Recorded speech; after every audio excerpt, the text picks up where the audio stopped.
सामने रखूँगा। वैसे तो मैं पेशे से एक इंजीनियर हूँ, बट कभी कभी थोड़ा बहुत लिख लेता हूँ। तो मेरी स्पेशली मैं कविताएं लिखता हूँ। तो कविताओं का एक छोटा सा शीर्षक, जिसका शीर्षक है रक्त और भाव, जिसको मैं आपके सामने रखूँगा। कविता ऐसे शुरू होती है।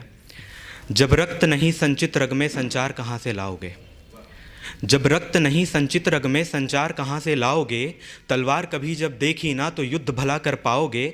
बलिदान मांगता है सनातन, प्रतिकार करो तुम वीरों सा, योद्धा सा ना शौर्य तुम्हारा युद्ध कहाँ कर पाओगे। पक्ष विपक्ष की बातों का जोर नहीं चलता जिस पर, उन पुरुषोत्तम की गरिमा सा चित्त कहाँ से लाओगे। जब यौवन पर मोहित होकर लक्ष्य भुला तुम देते हो, जब यौवन पर मोहित होकर लक्ष्य भुला तुम देते हो, खुद की रक्षा कर नहीं सकते, रक्षार्थ कहाँ लड़ पाओगे। बूढ़े बाप, धन्यवाद। बूढ़े बाप की बूढ़ी आंखें बिटिया को भी ताक रही, बूढ़े बाप की बूढ़ी आंखें बिटिया को भी ताक रही। बिटिया औरों के चक्कर में माँ के चरित्र को झांक रही। जिम्मा घर का गहरा गड्ढा लिए जवानी डूब रहा, बाप बुढ़ापे में बैठे बैठे अपने आप ही उब रहा। बेटे ने, धन्यवाद, बेटे ने अय्याशी में पुश्तैनी भू को छाप दिया, धर के छल की प्रत्यंचा भाई का हिस्सा नाप दिया। बड़ी बहन भी लिए नज़र में आंखों की अंधी काया हो, पाप अधर पर बैठा जैसे काल की काली माया हो। धन्यवाद। यूं रक्त उबाले मारे ना फिर रोष कहाँ से आएगा, पाप का फिर अंत निकट है भला कहाँ टिक पाएगा। यूं आंधी में धूल कणों को समेटे समर बवंडर आएगा, समुद्र का फिर से मंथन होगा विष पात्र निकल के आएगा। विष को समेट लिए हो बैठे शिवसा ऐसा तेज कहाँ, काल पकड़ के मीठा अमृत छल का संदेश भेज रहा। यूं त्याग नहीं करने की हिम्मत देवों सा फिर शौर्य कहाँ, नारायण फिर डोर थाम ले ऐसा भी तपयोग कहाँ। धोखे से धागे काटे तुमने, धोखे से धागे काटे तुमने, छल की धारा पलट रही। यौवन पर मोहित चिंगारी आग समेटे भटक रही। बारिश की जो पहली बूंद जब धरती पर गिर जाती है, किसी की बेटी दहेज के खातिर फांसी पर जा लटक रही। धन्यवाद।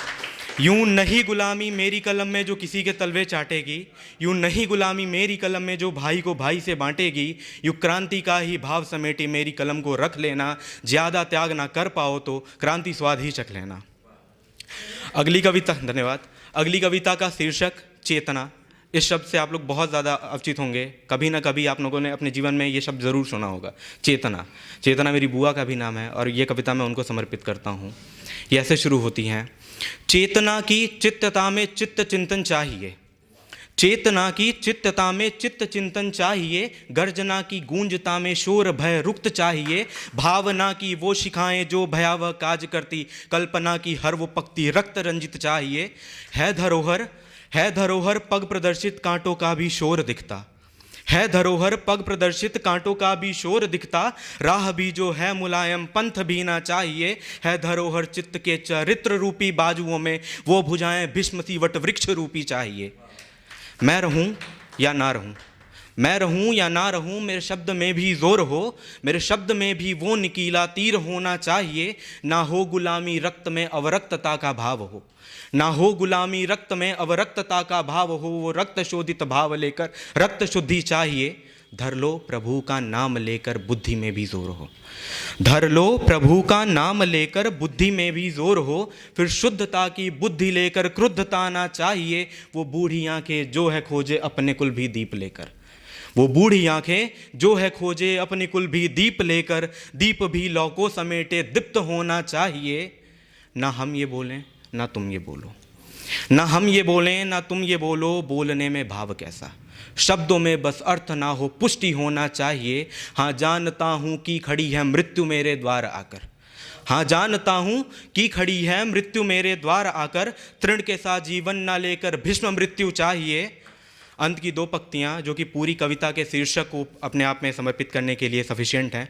बट बात ये होती है, लोग कहते हैं कि गंगा में आप चले जाओ आपके पाप धुल जाएंगे। गंगा में वही पाप धुलते हैं जो आपने अनजाने में किए हों, जानबूझ के किए हुए पाप कभी नहीं धुलते हैं। बिल्कुल। तो कहते हैं, हाँ जानता हूँ कि खड़ी है मृत्यु मेरे द्वार आकर। तृण के साथ जीवन ना लेकर भीष्म मृत्यु चाहिए। अंत में मेरे राख को गंगा में ही तुम प्रवाह करना, अंत में मेरे राख को गंगा में ही तुम प्रवाह करना। पर वो गंगा भी मेरे अस्थियों सी शुद्ध होनी चाहिए। Thank you so much.